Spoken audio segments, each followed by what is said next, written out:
Incredible. All right. And it looks like we are now live on the internet, folks. So we're learning each episode. Had to start the episode really quickly last time. And I was like, why?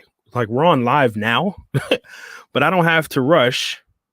So I want to just make sure that we are all up and streaming.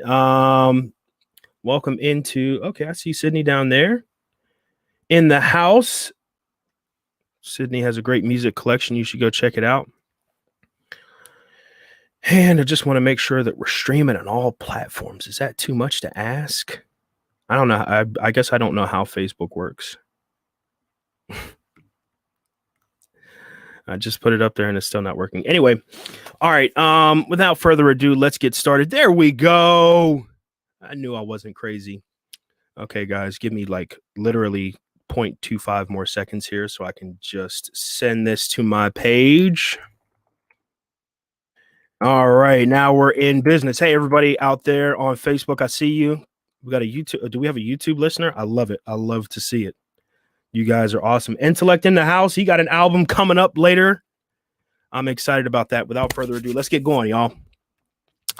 Hey, everybody. Welcome into another episode of A Nichols Worth. I'm your host, Keaton Nichols, of course. You can follow me on socials at Keaton D. Nichols. That's at Keaton D. Nichols. Make sure you follow the show. Subscribe on our YouTube page. It's brand new. You can go to youtube.com/A Nichols Worth. Don't forget, today's episode is sponsored by Parkour Therapy. I'm wearing it right on my chest. You know why? Because I believe in the brand. Go to parkourtherapy.com right now and check out the all new Parkour Plus at home workouts from your phone or from your computer. Shout out to T Parks. That's what I used to call him back in the day, for his brand Parkour. You can see the Instagram, folks. Go to parkourtherapy.com for merchandise. And, of course, like I said, check out that Parkour Plus. Got a praise report from that coming up a little bit later as well. Give us a shout on your timelines. Make sure you share all that other good stuff. How's everybody doing on this Monday, March the 29th? A lot happening over the weekend.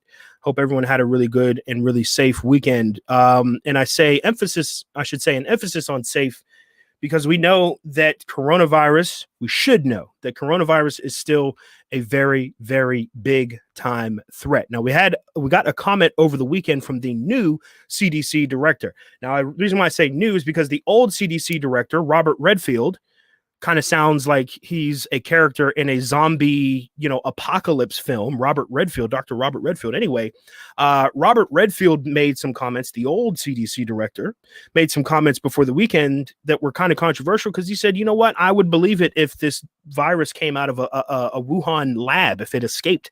It's not entirely impossible that could happen. And he's just basically not necessarily personally, not a big, fan of some other theories about how COVID could have gotten out.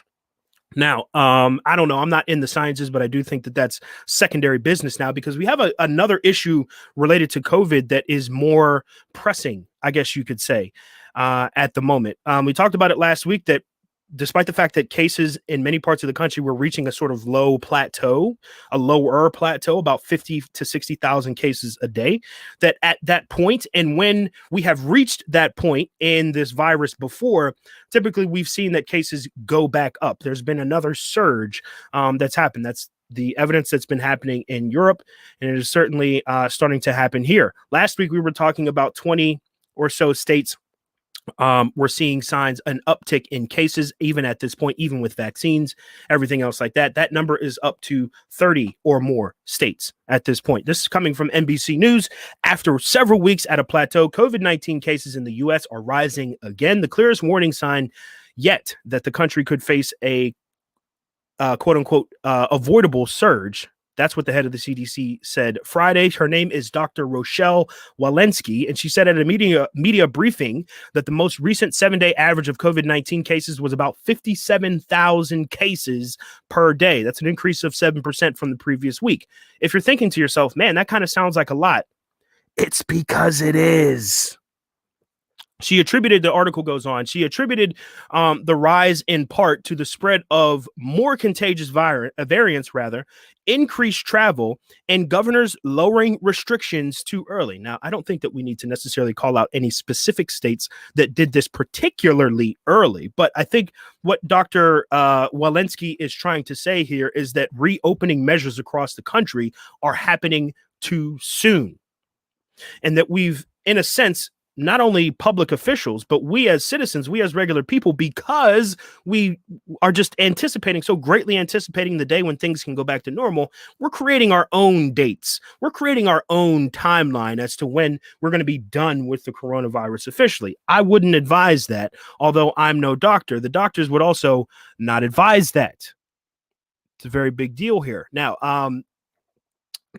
describing the weeks ahead, Dr. Rochelle Walensky said that she senses or anticipates a pending doom, and I think that that's important because the times in the past when it's been either Dr. Anthony Fauci, Dr. Deborah Birx, who sometimes is a little strange with her information, but for the most part she's really solid, right? Like, anytime that these leading health experts have said, look, we really need to kick it into high gear here because there stands a significant chance that we could go through another surge seems to happen. Why am I bringing all this up? Because I really strongly believe that COVID, despite its, the fact that it's we know a lot more about it than we did a year ago. This is absolutely a virus that is behaviorally based, right? And I think I've mentioned that on a program before. COVID spreads. COVID continues to spread, and COVID continues to be lethal to more human beings as human beings spread the actual virus itself. If all human beings, just in a hypothetical situation, if all human beings refrained from being around each other, touching each other, hanging out with each other, etc., a behavioral sort of thing that would be difficult to enact at this point, but if we all did that, this virus goes away for the most part. Some elements of this, we're going to be living with it for forever, but for the most part, the global pandemic portion of this starts to die out because we're doing something that's very difficult to enact, which is staying away from other human beings. I mean, come on, we're humans. We're naturally a communal sort of party. That's what drives everything that we do. It's the reason why you go to the club. It's not because you like dark rooms and loud music and mystery drinks. You like people. Even if you don't like people, you still like the idea of being around people. And so every time we hit this plateau, it has, shown that we've kind of gone the other way because of human behavior. This virus, and I know it sounds kind of silly for some people, but this virus is actually outsmarting humankind. It really is. It's incredible to watch, knowing that we can do several very simple things and eliminate this thing, but the virus continues to go because of our own behavior.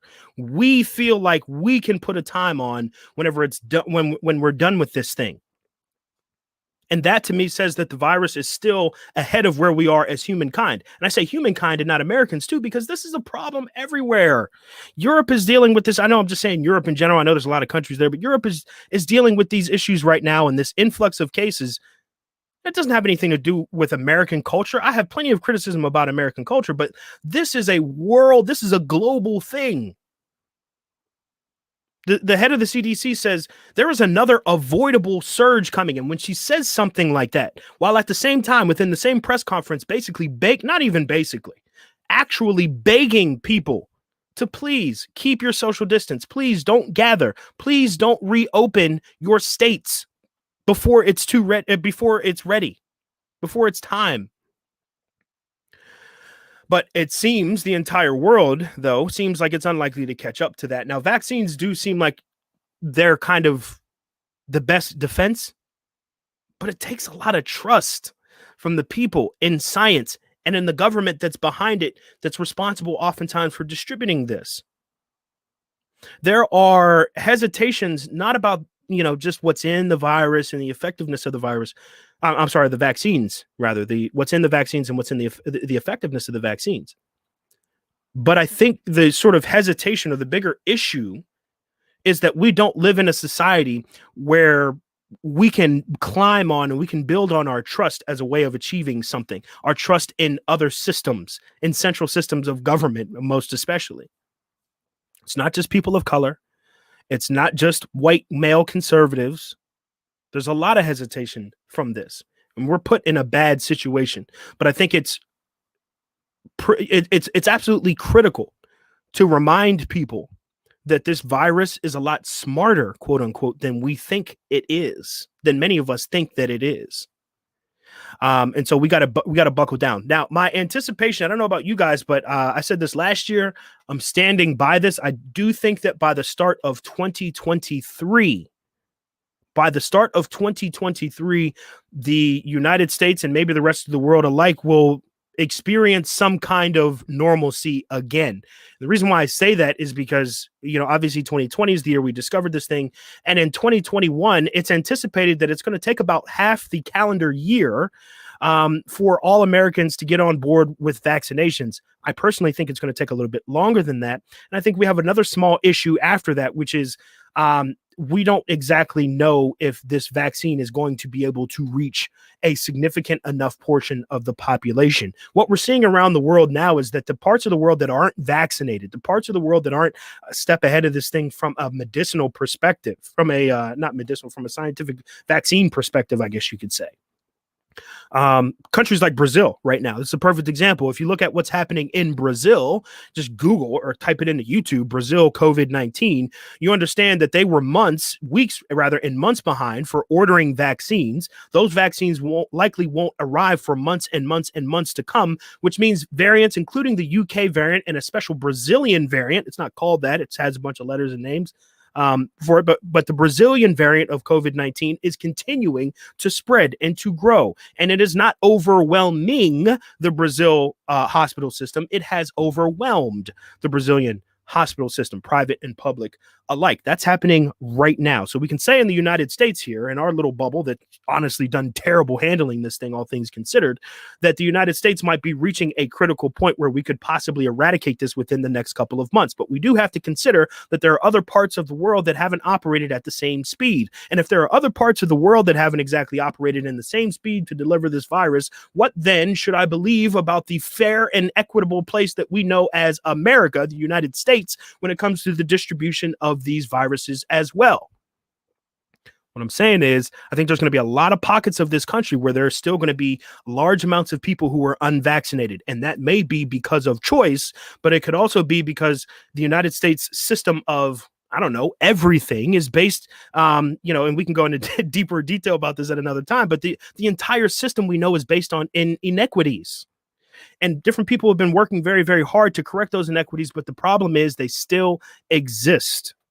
And for a vaccine that has to reach everybody, sort of thinking about the idea that the system that we're depending on to deliver this vaccine to everybody and do so safely is in and of itself unbalanced and unfair, that gives me pause. That the only solution that we have to eradicating this virus is one that's likely going to be played out on a very, very uneven playing field. On top of course, the issue of behavior, as I mentioned, the people are just taking flights and gathering and hosting parties and resuming the activities that they wish that they could have done last year. This year, it's not helping. 2023 continues to be my anticipation, not because I'm a spoil sport, because I'm realistic about the way that people act. When it comes to some other things about how we legislate people in this country, we've got to really take a serious look at the way that people act versus what kind of narratives we like to push onto those people in general. A virus, and a very dangerous one at that. Let me know what you think in the comments. We got Instagram over here. We got Facebook, Twitter. We're also, excuse me, see if we can edit that out, right? We also got YouTube on the board. Make sure you subscribe to our YouTube. Go to youtube.com/a Nicholsworth. It's the best way to keep up with everything a Nicholsworth right there. And we got some merch coming out later this year, which I'm super excited about. It's going to be some summer gear as well. All right, enough of the shameless self-plug. Let's get to the other big news of the day. I mentioned this a little bit last week that this was going to be happening, and Lo and behold, it's still happening. The trial of former Minneapolis police officer Derek Chauvin began today after a lengthy jury selection process. We talked about this during, like, right in the midst of the jury selection process, that, what did we exactly learn from last year to this year in terms of this case? I don't think that very much has changed, although I do think that we have learned a few things about our country. That's a few episodes back. I'll make sure and link it in the description when I get a chance. For those of you that don't know who former officer Derek Chauvin is, he is the police officer who is really, kind of at the face of this investigation into the killing of George Floyd. Now, I say investigation as if it wasn't on camera. It was on camera. The entire thing was filmed, and the nearly 9-minute video of Officer Derek Chauvin kneeling on the neck of George Floyd was played in court today as a part of the opening proceedings. Now, I don't know too much about law and the legal system, but before the end of the week, promise we'll be having a guest to speak to some more specificities of this trial. But I did want to talk about this and set the stage for exactly what's happening here and what our expectations can be, because expectations are important. They are very important. Anyhow, let me get down to my notes here. Officer Derek Chauvin, of course, is all right. Now, there's a few things that can happen with Officer Derek Chauvin here, right? Second degree and third degree homicide seem to be the two most popular options. I don't want to say popular like it's a poll here, but those seem to be the most likely charges that could possibly stick here with Derek Chauvin. We've been through the differences before between second and third degree, and basically the wrap up of that is that I think third degree murder, if he is ends up being charged with third degree murder and nothing else, I think it would send the message that Derek Chauvin and officers all across the United States are simply trying to do their jobs. And when they try and do their jobs, sometimes people die. That's what third degree homicide says to me. Second degree homicide is a big difference. It's not murder one, as people say.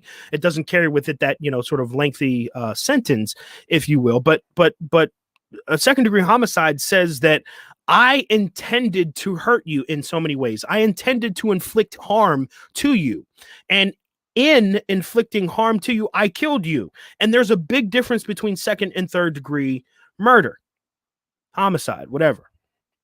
Now, the sad part about this, I shouldn't even say the sad part, but the interesting question here that comes out of this that I always want to know: what happens if this case does not end in a second degree homicide or more charge against Derek Chauvin? What happens if Derek Chauvin is not charged at all? What if he's found innocent of those charges? What if he's only charged with third degree homicide, which would result in very little institutional time, all things considered?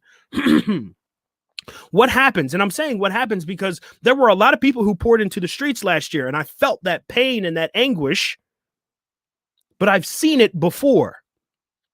And I've seen it time and time and time and time again. What happens if this case and this trial doesn't go the way that a lot of people want it to go, which is second degree murder or something more? I think that what if question all boils down, and I talked about this with the settlement with the family, it all boils down to, what does the family want? What is the family of George Floyd going to say, or want us as supporters of this, let's say, to do if charges in the American legal system that we all quote unquote agreed upon here, if this trial doesn't work out, what happens then? Does the family say, hey, we need to hit the streets and we need to continue to fight in some kind of way? Or does the family that just received $27 million not really want to open that wound again for fear that, nothing's going to happen just like all the times before? I can't help but wonder if the response to this trial is going to be somewhat muted, because we've gotten into a pattern and into a rhythm of expecting this, as the CDC director mentioned earlier, impending doom when it comes to murder charges against police officers. Don't count on it. That's what history tells us. Now, we'll have to see. What happens in the trial will happen. And again, we'll talk about it more throughout the week to get into some more of the minute details. But what was interesting to me, I looked it up today because, this is a consistent problem. It seems like pandemic, no pandemic, Barack Obama, Donald Trump, it hasn't really mattered that this issue of police shooting people, fatally shooting people, continues to be a huge problem. Now, a couple of years ago, in I want to say 2014 or 2015, this is right after the Michael Brown incident in Ferguson, Missouri, when he was murdered by a police officer out there. The Washington Post and a few other organizations as well, but the Washington Post put together this database of basically how many times police officers shoot and kill people that they are pursuing or that they have an interaction with. And the numbers were kind of staggering because no one had ever really kept track of stats like this before. And here's what they found. Put a graphic on the screen for those Instagrammers. Let me read it back to you. Fatal police shootings every single year by year, right?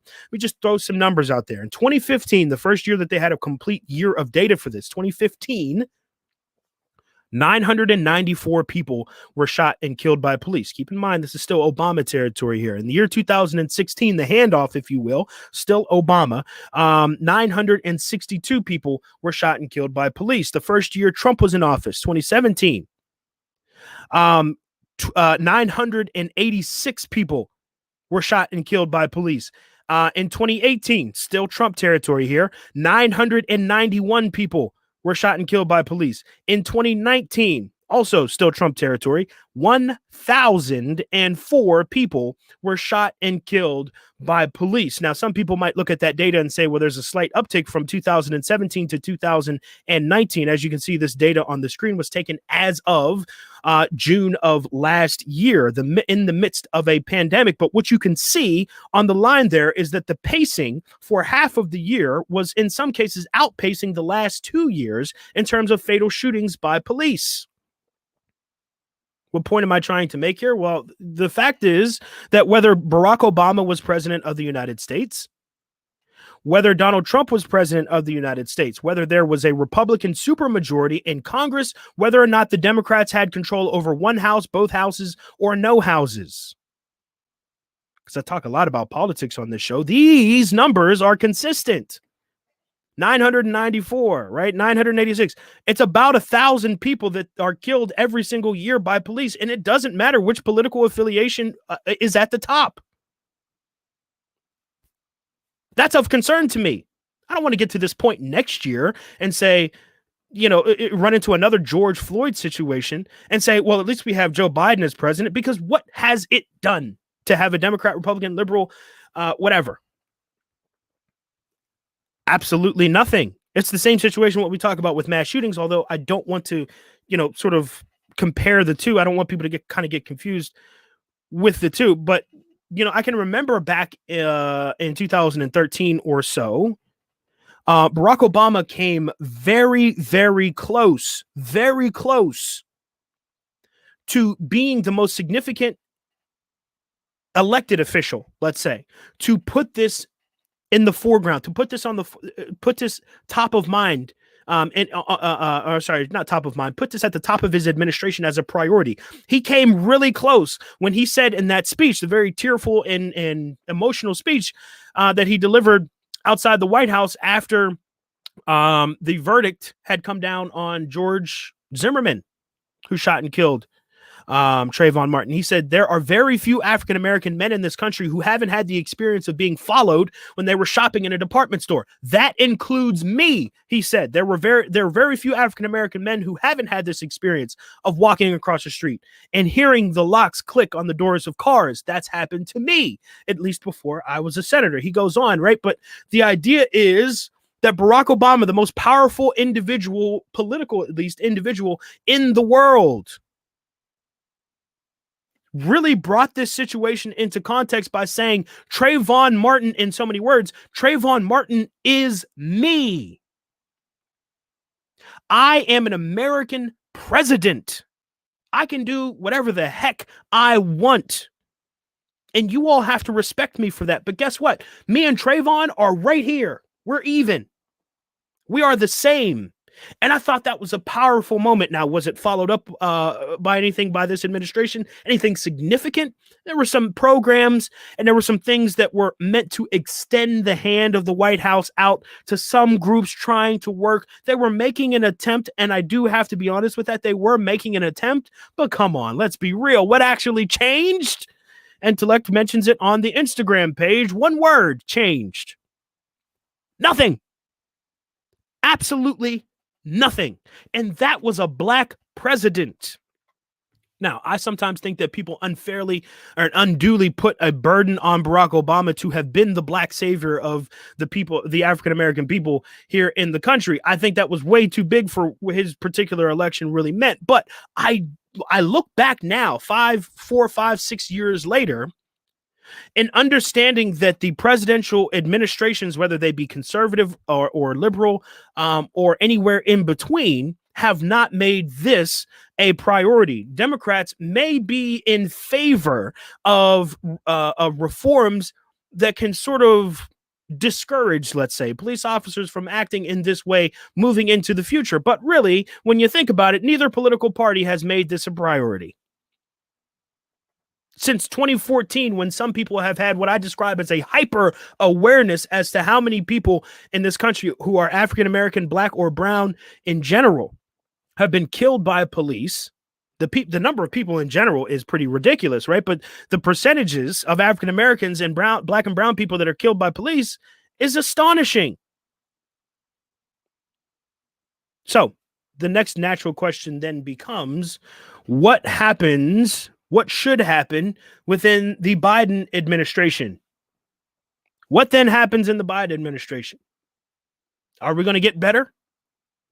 Is this problem going to change? You all can let me know what you think about it, and I'll share my 2 cents. Dave, that website is a Washington Post database. I'll send you the link for it afterward. Intellect says they need to stop hiring out-of-shape police officers who can't fight. Amen, my friend. Amen.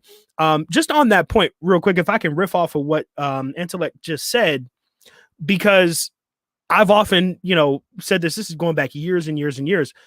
Obviously, the training needs to be adjusted, right? Like there needs to be not just an initial training whenever police officers go through academy training, but there needs to be repeated training after that. That becomes something that is very obvious, right? Like, I don't know, what do you call that? Like when you like professional development, professional workforce development, I guess you could say. I think there are a lot of police jurisdictions rather that could really use that. That change hasn't been made. I understand the police unions are powerful, but congressmen are more powerful, right? Just the way that I look at it, right? So if they haven't done anything, it's because they don't want to do anything. That's the way that I look at it. And so it's so simple to enact these changes. What do Democrats do? They just say, well, no more chokeholds. Police officers can no longer kill a man via a chokehold. It's like, okay, great, but what about killing them? Isn't that the bigger issue here? That too many times, officers are resorting to just shooting MFs, okay, instead of like trying to find some other sort of solution to it. I know being a police officer is hard, but what we've seen since 2014 is that the job, obviously, or the answers to what needs to happen here hasn't gotten any easier or any better. The same amount of people that were dying from police violence in 2014/15 are the same amount of people that are dying from police shootings in 2021. If the solutions are simple and they're not being taken, that's their answer. If people always say, well, politicians have no answer for this. No. They do. They do. Their answer to this is waking up the next day and totally ignoring this as if it's like renaming a post office in Montana or something. This is important. And the fact that we have representatives that haven't made the changes that are important to the people of whom they represent is telling. And we should pay attention to that kind of stuff. If there's ever a reason why you stand up and say there is wholesale change that is needed, the tables need to be flipped. We need a hard reset. None of that, like, hold the power button in for 10, 15 seconds. I'm talking unplug the joint from the wall. That's what kind of hard reset that we need. But people don't understand what this means because they say, well, if one political party is in power, then we just need to elect the other political party if we want to see change. This is a perfect example, my friends, of the idea that while different political parties may stump, they may represent certain viewpoints and issues. When it comes to getting them solved and getting them done, if no action is taken, then that is their response. We should not continue to trust that the quote unquote other side is going to be the thing that saves us. I think Joe Biden is going to do a lot better at the whole president thing, than Donald Trump would. But I would be foolish to believe that there is something within Joe Biden, a lifelong career Democrat politician. I would be foolish to believe that there is some sort of extra added motivation that popped up out of nowhere that hasn't been there for the last 400 years that all of a sudden would inspire some of these people to take meaningful and what I describe as very simple action on this issue. That's all I got to say. If the motivation isn't there, you're not going to do it. You're not going to do it. And if there's any reason, like I said, any reason to flip the tables, any reason to say it's worth me becoming uncomfortable. That's a word that I haven't really brought up this season a lot, but I talked a lot about last season. We got to become uncomfortable because the system of comfort that we have right now is quite literally killing some of us, and a lot more of us than we might have thought as well. All right, that's all I got for tonight. Thank you all for listening in. If you got some comments, Dave, I missed your previous one. It said I really don't know what to say. Hit the nail on the head. I appreciate it. I don't know exactly what I said at the 8:17 mark, but I appreciate it, Dave.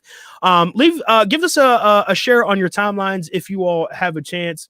Let's see. We got an Instagram comment from Intellect again. He says Joe Biden doesn't even know where he is right now. I wouldn't doubt it. Like Joe Biden, by the way, real quick before we get out of here, Joe Biden is giving me like major Ronald Reagan vibes. And if people don't know what that reference is too, check out like there are stories of Ronald Reagan in his later years. He was president from 1980 to 1988, and he was old that whole time. Make no mistake. And at the end, there were a lot of people who worked very close to him that were like, yo, the president is losing it. It is totally losing it. I don't think that he makes it to that point, by the way. I don't think that he makes it the 8 years that Reagan made it. I've talked about that at length before. I think Kamala is next up. But anyway, Joe seems to be within his wits and within his mind enough to be the figurehead that the Democrats need him to be. But like I said, I wouldn't confuse that and conflate that with this idea that Joe Biden is going to go out guns blazing for the liberals and start changing all this stuff that Democrats have oftentimes fantasized and talked about, but haven't actually enacted. But it would be cool, right? And I'm not wishing this on anyone, but like it would be kind of cool if Joe Biden on his way out, I don't mean from life, I'm talking about from political life, if Joe Biden on his way out was like, firing in the air. So let's do it, man. Let's put it all on the table, son. You got to let them see it. And then just rode off into the sunset. That'd be awesome. It'd be awesome. And it would be very Obama-like, which I know he likes Obama. So that could be something. All right, we got one more comment. Got a couple more comments here.